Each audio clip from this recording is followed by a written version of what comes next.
இன்றைய வேத வசனம் எரேமியா 9ஆம் அதிகாரம் 24ஆம் வசனம். மேன்மை பாராட்டுகிறவன் பூமியிலே கிருபையையும் நியாயத்தையும் நீதியையும் செய்கிற கர்த்தர் நான் என்று என்னை அறிந்து உணர்ந்திருக்கிறதை குறித்தே மேன்மை பாராட்ட கடவன் என்று கர்த்தர் சொல்லுகிறார். இவைகளின் மேல் பிரியமாயிருக்கிறேன் என்று கர்த்தர் சொல்லுகிறார். என் அன்பான சகோதர சகோதரிகளே, ஆண்டவருடைய வார்த்தை இன்று எங்களிடம் கடந்து வருகிறது. கிருபை என்ற வார்த்தை எத்தனை இனிமையானது. கிருபை என்றால் தகுதி இல்லாதவர்களுக்கு கிடைக்கும் தேவ தயவு என்பது அர்த்தம். நீங்கள் பாவியாயிருக்கும் போது உங்களை தேடி வந்து அன்பு செலுத்தி உங்களுக்காக மரித்தது கிறிஸ்துவின் கிருபை அல்லவா?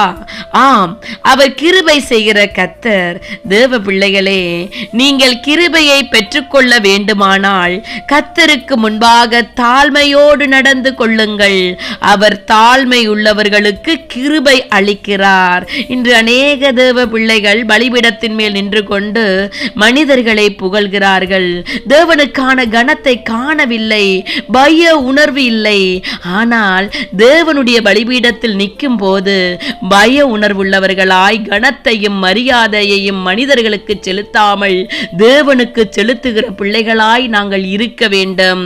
தேவனுக்கு முன்பாக மரியாள் தன்னைத்தானே தாழ்த்தின போது தேவதூதன் அவளை நோக்கி, கிருபை பெற்றவளே வாழ்க, நீ தேவனிடத்தில் கிருபை பெற்றாய் என்று வாழ்த்தினான். தேவ பிள்ளைகளே, நீங்கள் கிருபையிலே பெருகுவீர்களாக. கிருபையானது அநேகருடைய சோஸ்திரத்தினாலே பெருகும். நீங்கள் கர்த்தரை சோஸ்தரிக்கும் போது, அவரை போற்றி புகழும் போது, அவருக்கு கனத்தையும் மகிமையும் செலுத்தும் போது உங்களையும் அறியாமலேயே கிருபை உங்களுக்கு பெருகி இருப்பதை காண்பீர்கள்.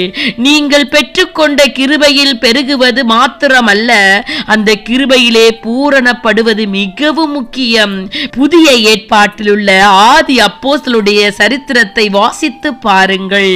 அவர்கள் எல்லார் மேலும் பூரண கிருபை உண்டாயிருந்தது.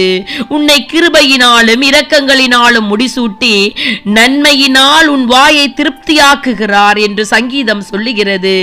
நீங்கள் அவருக்கு கனத்தையும் மகிமையும் செலுத்தும் போது கிருபை செய்கிற கர்த்தர் உங்களை ஆசீர்வதிப்பார். அல்லேலூயா.